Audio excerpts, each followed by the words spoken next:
I was born in Zambia, spent many years there with my parents, then moved over to Zimbabwe, spent some years there, and then in 1983 moved over to South Africa, and in 2001 there was a big new development in the Lugud area of KwaZulu-Natal, a project called KwaZulu Private Game Reserve. I was involved in the complete development of the reserve. I spent 10 years there, and then this position here at Nambiti came up as the general manager, and I moved here in the beginning of 2011. We have about 36 different species of game here at Nambiti Private Game Reserve. We do not breed with any particular one. We have very limited trophy hunting here. We probably remove about 40 animals via trophy hunting. We do also harvest animals, probably about up to 300 a year. We have a registered abattoir and butchery on the reserve, and we push these animals through the butchery and abattoir on a yearly basis. We have 10 lodges in total, of which 9 are commercial lodges and 1 is a syndicated lodge. I do believe that Nambiti Private Game Reserve has got its own uniqueness in South Africa. I don't know what other functioning community reserves there are. I have approximately 36 working personnel and 15 security personnel. Conservation is a very rewarding industry. Driving around, there's nothing more gives me more pleasure than driving around each day, looking at the veld, looking at the condition of the animals. That is my special activity, literally driving around the reserve and observing.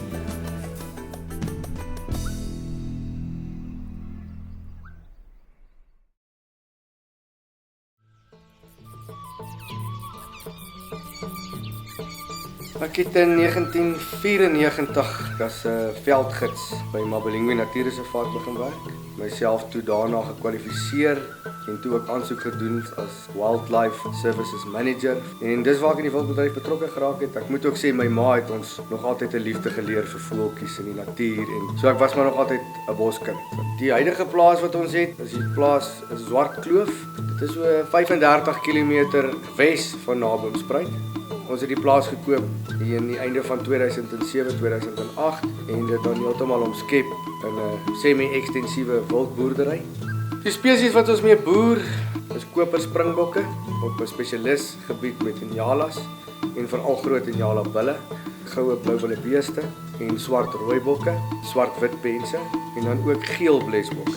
Van die vlaktewild het ons dan ook rooi hartbeeste en waterbokke, rietbokke en kudu's. Dan die kleiner wildmar soos duikers en steenbokke. Ek tree ook op deur die seisoen as 'n vryskutjagter vir jagondernemers. Deur die jare is daar ook biltongjagters en 1 of 2 ouens wat 'n eksklusiewe dier wil jag wat ons uitvat. En ons het cool fasiliteite, ons het 'n slagkamer, ons het cool geriewe. Ons personeel op die plaas, my vrou Lona, dogter Alani, skoonseun Daniel, hy's die helikoptervlieënier, sekretaresse, Marike Botha. Sy's 'n regte sterretjie. Op die plaas self, vir Simon Makinta. Hy is die ou wat my oë, my ore is aan my linker en my regterhand as ek nie hier is nie. Jy kan nie bewaring toepas as jy nie natuurlike hulpbronbenutting toepas nie. So volgens my, die een kan nie sonder die ander een nie. Daar kan nie bewaring plaasvind as daar nie volhoubare benutting is nie. Die lekkerste in hierdie hele bedryf is om met nuwelinge te kommunikeer en te sorg dat ek deel is van hulle suksesverhaal, want hoe suksesvoller hulle is, hoe suksesvoller gaan ek wees.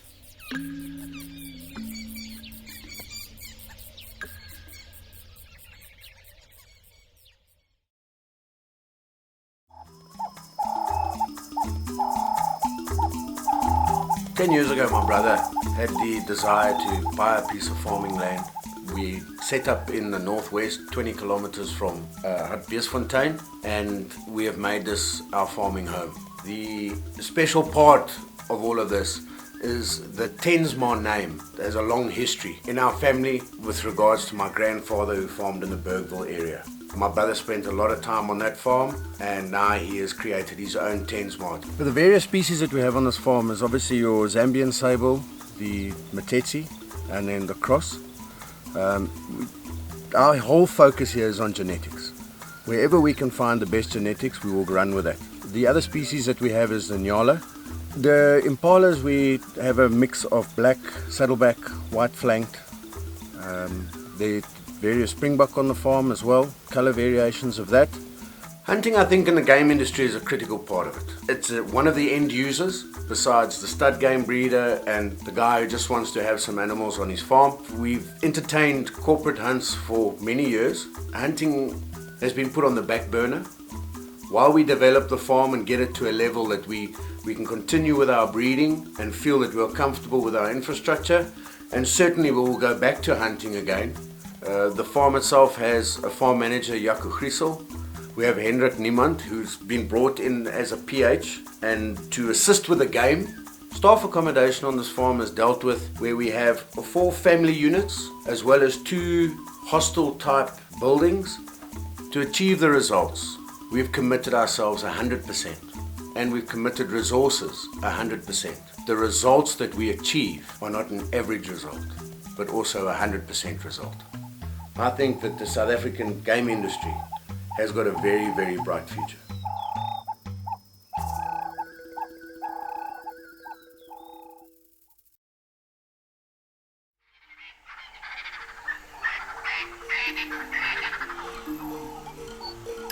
My familie het hierdie gekoop in 1986. Ons was beesboere.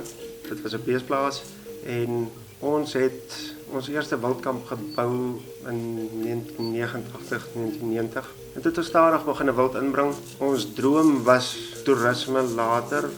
Wildboerdery was stokperdjie en ons het die beesboerdery uitgefaseer oor die jare en toe het ons nou besluit ons gaan nou oor in 'n volwaardige wildtuin in.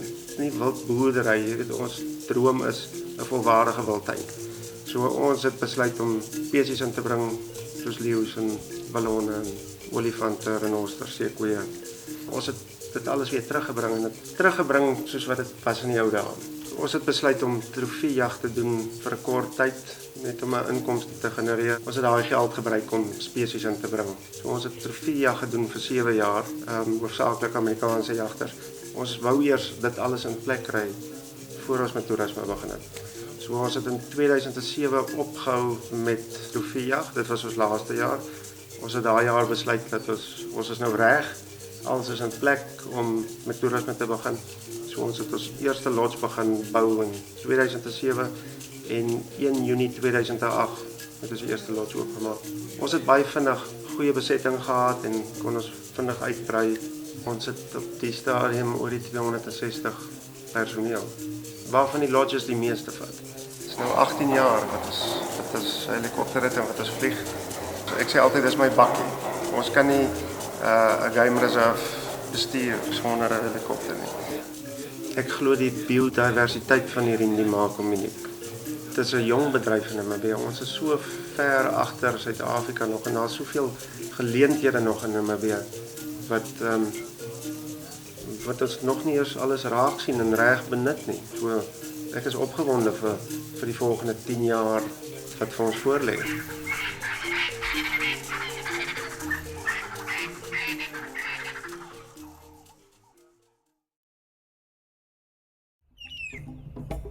I've been a farmer all my life, and in 1986 I decided to go on my own and become a full-time farmer. We had no income, so we had no choice other than to go hunting to make an income for my family. So that's how I got involved in the wildlife industry. We were very lucky to get a property on the Limpopo River, and also a property that is now adjacent to Madikwe Game Reserve, where we developed the first private game ranch in the then Botswana. We fully support responsible hunting because it's the most valuable management tool that we have in the wildlife industry. That's how I got involved in this business. When I had nothing, I started hunting, and hunters helped us get going. In 2006, we bought land in the Tabazimbi district, and we bought this land here at Alma in 2008. We moved here full-time in about 2009. We were very fortunate in that we had a breeding herd of golden wildebeest that we started in 91, and we game fenced a small portion of this land, and we slowly moved our cattle off and increased our wildebeest production over the years.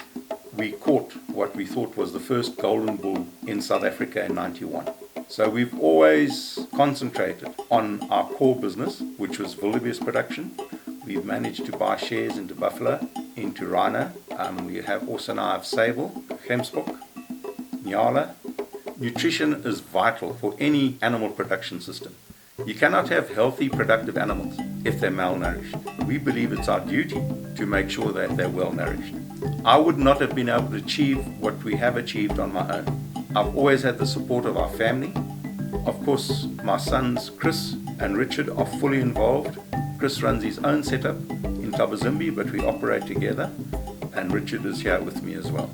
Conservation is a most important byproduct of what we do. There are so many positive, passionate, good people in our industry, and we are mutually supportive to each other. I'm blessed to be part of that very special group of people.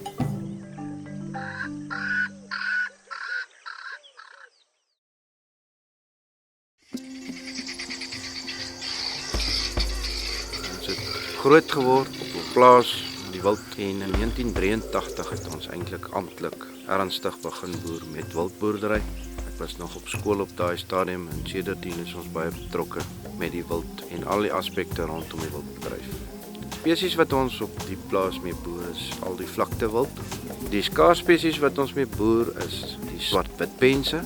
Ons is ook bevoorreg om in sy natuurlike habitat waar die swartwitpense jare terug voorgekom het om met hulle te kan boer in hierdie omgewing. Ons het kleurvariant rooibokke, nyalas. Dan het ons die besonderse klipspringertjies, die skilderklipspringertjies wat die wit vlekke op het, wat al baie jare op ons plaas voorkom. 25 na 30 jaar het ons dit altyd opgemerk. Ons het 'n paar Livingston elande, ons het rietbokke, ons het ook 'n paar tsetsebes en dan probeer ons ook om die kudus 'n bietjie verder te vat. Jagbedryf doen ons hoofsaaklik lokale jagters, baie van ons vriende, kollegas, personeel wat ons dan biltongjag doen om vleis te benut.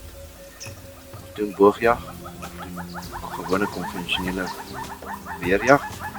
Plaasbestuurder wat op die oop plaas kyk, hy is ook verantwoordelik vir die wildhonde, as ook die leeu's. En dan het ons 'n dame wat ons ook aangestel het om te kyk na al die teelprojekte op ons skaars spesies. Bewaring is vir ons 'n baie groot prioriteit. Die wildhondprojek wat ons het is hoofsaaklik vir bewaring. Daar is geen geldelike gewin regtig op wildhonde nie. Ons is redelik aktief betrokke met die wildhond aksiegroep. Die dinamika van die wildbedryf is vir my uniek in enige besigheidswêreld. Dis 'n voorreg om in die wildbedryf te wees. Dis 'n ontspanne omgewing en ek geniet die natuur daar buite. Dis hoe ons groot geword het en ons wil graag dit vir ons kinders ook moontlik maak om die natuur te kan geniet.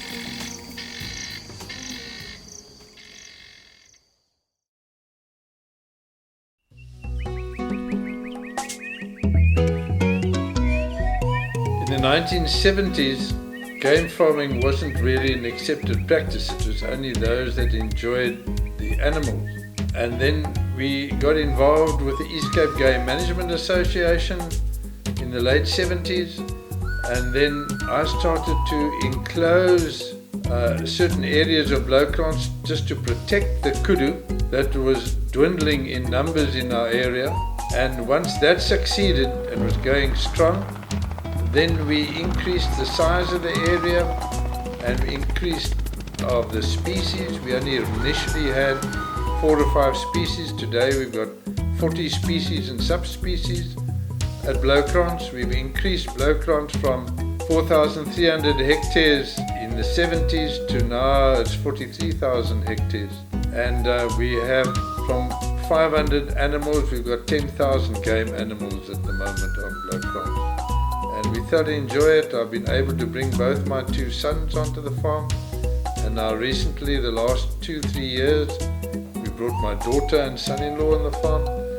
Our staff, we're very pleased with our staff and we're happy that they've been assisting us. Some of them are already in their 5th generation at Blowkrans. We have bought a farm for them so that they can farm on their own as well. On the western part of our property, or this whole valley going up here, you've got the winter rainfall. Then the eastern side, you've got the summer rainfall. So that's why the Eastern Cape can accommodate anything up to 40 different species and subspecies. And we've got sable and buffalo that we are exploring with at the moment. And then we've got lechwe and we've got nyala. Nyala have done well because they browse as well. 60% of our hunters that have hunted with us have all returned. Therefore, it's human management that is the important part that will conserve whatever needs to be conserved in South Africa.